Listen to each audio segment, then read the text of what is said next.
Hello everyone.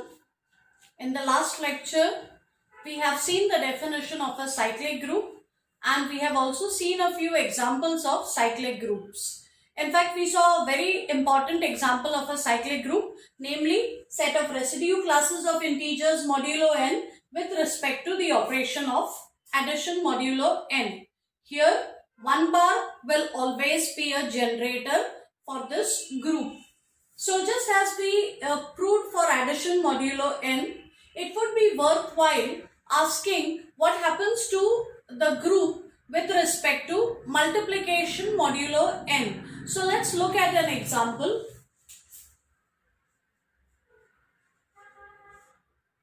Is Z8 star multiplication modulo 8 a cyclic group? So we wish to know whether this group is cyclic. This is set of prime residue classes of integers modulo 8. So let me first write down the elements. Z8 star will contain prime residue classes, that is 1 bar. 3 is relatively prime to 8. So 3 bar, 5 bar and 7 bar. Now, if we wish to check whether this group is cyclic, we need to look for a generator. As I have mentioned earlier also, identity can never be a generator because it happens to be the weakest element. Whereas, for generator, we are looking for an element which is very strong. It has to be a powerful element and therefore, let's check if any of the other elements become generators. So, let's look at the group operation is multiplication. Therefore, we look at integral powers. So, 3 bar raised to 1 is 3 bar. 3 bar square is 9 bar. And in Z8, 9 bar will be 9 minus 8 which is equal to 1 bar. Beyond this, if you take some more powers of 3 bar, you will keep getting 3 bar and 1 bar. As I had mentioned earlier also, once you get the identity, you are not going to get any more new elements after that. That means the element 3 bar has the power within itself to only generate two elements, namely 3 bar and 1 bar. It cannot generate the other two elements. So 3 bar is not a generator for Z8 star. 3 bar is not a generator for this group. Let's also check for 5 bar and 7 bar.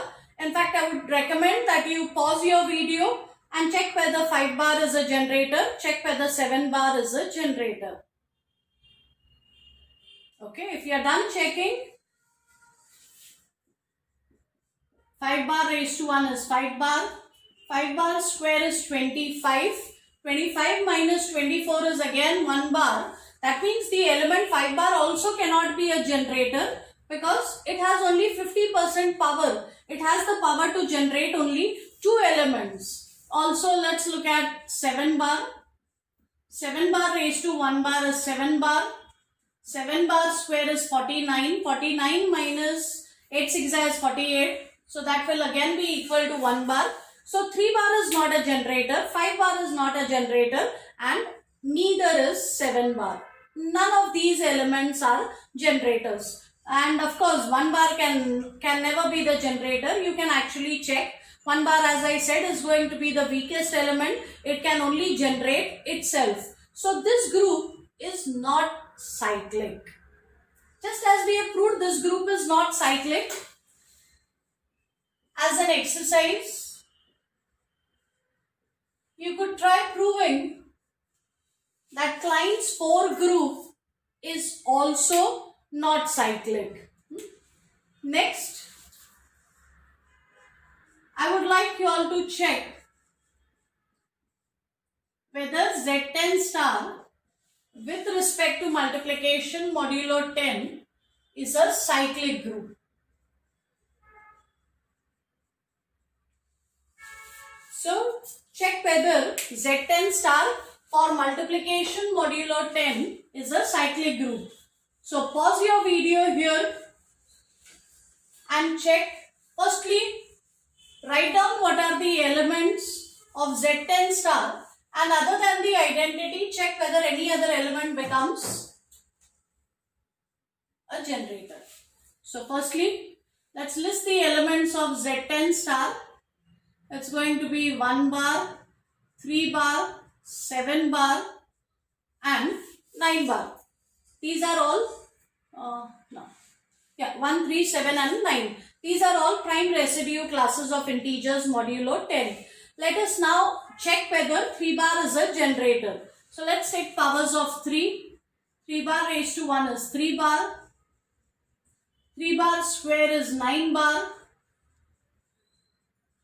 3 bar cube is 27. 27 minus 20 is 7 bar. And 3 bar raised to 4 becomes 81. 81 minus 80 is 1. So you look at powers of 3 bar. 3 bar raised to 1, 3 bar raised to 2 and so on. When we take different powers of 3 bar, I get all elements of the group.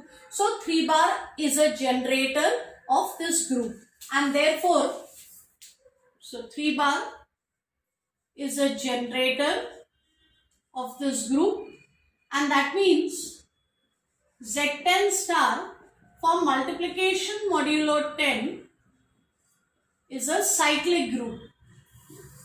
The point that I am trying to make over here is that in the earlier example I had taken Z8 star. I had taken Z8 star with respect to multiplication modulo 8, and we had proved that this group is not cyclic. So if you take set of prime residue classes in general with respect to the operation of multiplication modulo n, then you will notice that for some values of n it becomes a cyclic group. For some values it is not a cyclic group. So in general, for multiplication modulo n, we do not know whether we will get a cyclic group or a group which is not cyclic. So for multiplication modulo n, we cannot say anything, but definitely with respect to addition modulo n, the group is going to be cyclic, and this is an important example of a cyclic group. Let's look at yet another important example of a cyclic group.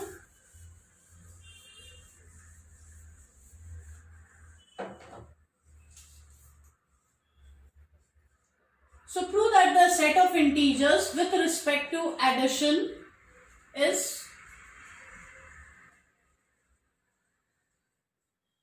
a cyclic group.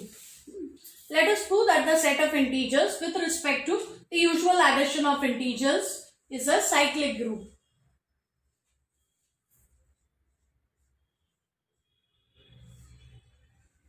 Again, this is an infinite group. So I prefer, as I had said, when you wish to show that some element is a generator, there are two ways of looking at it. Either you take, now here, the group operation is addition, so I do not have to take integral powers. I should take integral multiples. So one way would be to take integral multiples of that element and check whether you get all elements of the group, or you check whether every element of the group can be expressed as an integral multiple of that element. If it can be, then that element is a generator. So out here, look at the element 1. 1 is surely an integer. Also, if I take any element A in Z, then I can surely write A as A times 1. So every element in Z can be expressed as an integral multiple of 1. Therefore, 1 is a generator of Z. 1 is a generator of Z, and therefore Z with respect to addition is a cyclic group. So Z with respect to addition is a cyclic group, and I know that 1 is a generator, so I can also use this notation for it. This indicates that Z is a cyclic group with 1 as a generator. While we are at it, let us also see if this group has any other generator. So look at minus 1. Minus 1 is an integer. Once again, take any integer a. Then I can write a as minus a into minus 1. And if a is an integer, minus a is also going to be an integer. So every integer or every element in this set can be written as an integer times minus 1. That means it can be written as an integral multiple of minus 1. And therefore, minus 1 is also a generator of this group. So Z with respect to addition is a cyclic group. 1 is a generator, minus 1 is also a generator.